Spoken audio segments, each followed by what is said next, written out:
आपल्या कुंडलीमध्ये शिव नावाचा योग येतो. अतिशय शुभ योग असतो. मान प्रतिष्ठा देणारा योग असतो.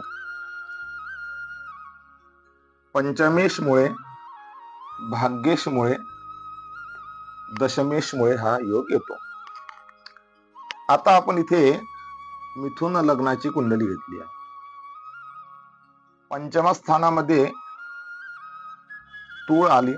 तुळेचा स्वामी शुक्र. शुक्र हा आला भाग्यात. भाग्यस्थानामध्ये कुंभ रास आली. कुंभेचा स्वामी शनी. शनी आला दशमात.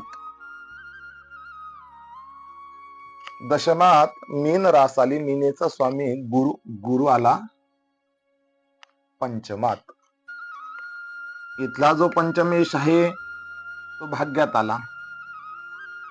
भाग्यातला जो भाग्येश आहे तो दशमात आला आणि दशमेश जो आहे तो पंचमात आला.